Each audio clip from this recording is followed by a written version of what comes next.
लंबी छुट्टियों के बाद जब रवि स्कूल जा रहा था तब उसने देखा कि उसके स्कूल के निकट एक खेल के मैदान में खुदाई हो गई थी।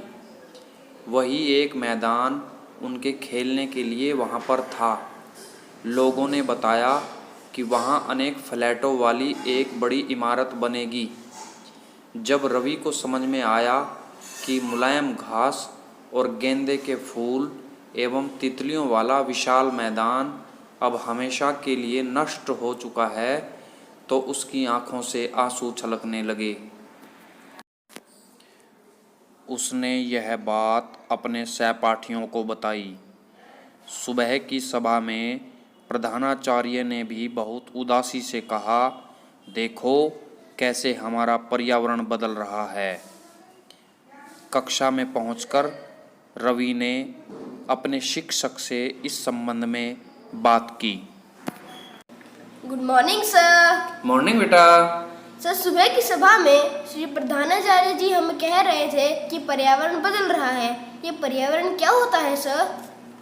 हाँ बेटा, जो कुछ भी आप अपने आसपास देखते हो वह सब पर्यावरण है। इसका अर्थ है स्कूल भवन, मेज, कक्षा में रखी कुर्सियाँ, यहाँ तक कि खुले मैदान, सड़क, कूड़ा करकट, मेरे दोस्त, ये सभी हमारे पर्यावरण के अंग हैं। हाँ, लेकिन जरा रुको।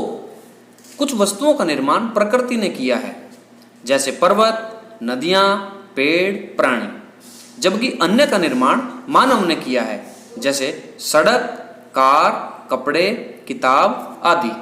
सर, हमारा पर्यावरण क्यों बदल रहा है? बेटा, ऐसा हमारी जरूरतों के कारण होता है। ये दिन प्रतिदिन बढ़ती रहती हैं, इसलिए हम प्राकृतिक वातावरण में परिवर्तन करते हैं और कभी कभी उसे नष्ट भी कर देते हैं। पर्यावरण हमारे जीवन का मूल आधार है। यह हमें सांस लेने के लिए हवा, पीने के लिए जल, खाने के लिए भोजन एवं रहने के लिए भूमि प्रदान करता है। इन सब चीजों को मिलाकर के बनता है हमारा पर्यावरण। पर्यावरण में, जैसे कि मैं पहले आपको बता चुका हूं, कि पर्यावरण के जो घटक हैं वो बड़े इंपॉर्टेंट हैं। प्रकृति निर्मित घटक हैं कुछ, और कुछ मनुष्य निर्मित घटक हैं। दूसरी चीज यह है कि प्रकृति के द्वारा बनाए गए जो घटक हैं वो मनुष्य को प्रभावित करते हैं, और मनुष्य द्वारा बनाए गए जो घटक हैं वो प्रकृति को प्रभावित करते हैं। किसी भी जीवित प्राणी के चारों ओर पाए जाने वाले लोग, स्थान, वस्तुएं एवं प्रकृति को पर्यावरण कहते हैं। यह प्राकृतिक एवं मानव निर्मित परिघटनाओं का मिश्रण है।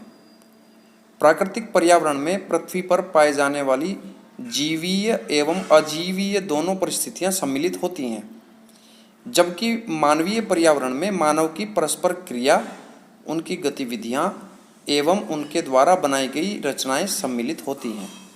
प्राकृतिक घटकों की अगर हम बात करें तो उसमें स्थलमंडल, वायुमंडल, जलमंडल और जैवमंडल, ये चार शामिल हैं जो प्रकृति प्रदत्त हैं। प्रकृति ने इनको हमारे लिए बनाया है।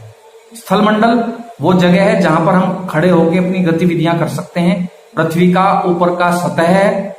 वायुमंडल जहां हमारे सांस लेने के लिए बहुत सारी ऑक्सीजन, हवा, गैस, पानी, वाटर वेपर्स, डस्ट पार्टिकल, इन सबसे मिलके जो एक परत बनी है पृथ्वी के चारों तरफ, वो वायुमंडल है हमारा। और जलमंडल जहां पे पृथ्वी पे जल का विस्तार है। जहां ये तीनों मंडल मिलते हैं, जहां स्थलमंडल भी हो, वायुमंडल भी हो और साथ में जलमंडल भी हो, वहां स्थित होता है जैवमंडल। क्योंकि जीवधारी वहीं एग्जिस्ट कर सकते हैं, वहीं पर रह सकते हैं जहां सांस लेने के लिए हवा हो, खड़े होने के लिए जमीन हो और पानी हो। तो ये चारों से मिलके हमारा बनता है प्राकृतिक पर्यावरण।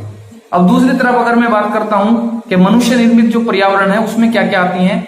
मनुष्य ने बहुत सारी इमारतें बनाई हैं, पुल बनाए हैं, सड़कें बनाई हैं, स्मारक बनाए हैं, किले बनाए हैं, उद्योग धंधे खोले हैं, रेलवे की लाइनें बनाई हैं। बहुत सारा जो निर्माण कार्य मनुष्य ने अपनी बुद्धि के बल पर किया है, ये सब चीजें मिलके हमारा मानव निर्मित पर्यावरण बनाती हैं। इन सब चीजों की जड़ में एक चीज बहुत इंपॉर्टेंट है और वह है मानव। और मनुष्य को अध्ययन करना बहुत जरूरी है। क्योंकि पर्यावरण मनुष्य को प्रभावित करता है और मनुष्य पर्यावरण को प्रभावित करता है। तो मनुष्य के साथ क्या क्या चीजें जुड़ी हुई हैं, इस पे विचार करना बड़ा आवश्यक है कि मनुष्य एक व्यक्ति से शुरू होता है, फिर वो एक परिवार में बदल जाता है, फिर परिवार एक समुदाय में बदल जाता है। समुदाय जो है उसके लिए बहुत सारी सुविधाओं का एक विस्तार किया जाता है, जैसे कि शिक्षा के क्षेत्र में, जैसे कि आर्थिक गतिविधियों के क्षेत्र में, या राजनीतिक परिदृश्य के क्षेत्र में अगर हम देखें तो ये सब चीजें मनुष्य के द्वारा की जाने वाली गतिविधियां हैं। और इन सब गतिविधियों की वजह से हमारे पर्यावरण पर इसका बहुत गहरा प्रभाव पड़ता है।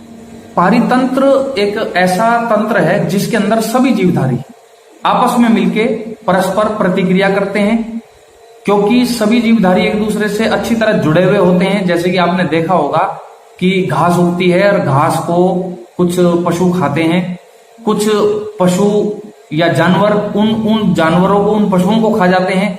तो इस तरीके से एक आहार श्रृंखला का निर्माण होता है। और ये जो आहार श्रृंखला है ये पारितंत्र का एक अभिन्न हिस्सा है, क्योंकि इसी श्रृंखला के माध्यम से हमारा पारितंत्र मजबूत होता है। अंग्रेजी में इसको कहते हैं इकोसिस्टम। इकोसिस्टम का मतलब जहां हर कोई एक दूसरे पर आधारित हो, ऐसे सिस्टम को हम पारितंत्र का नाम देते हैं।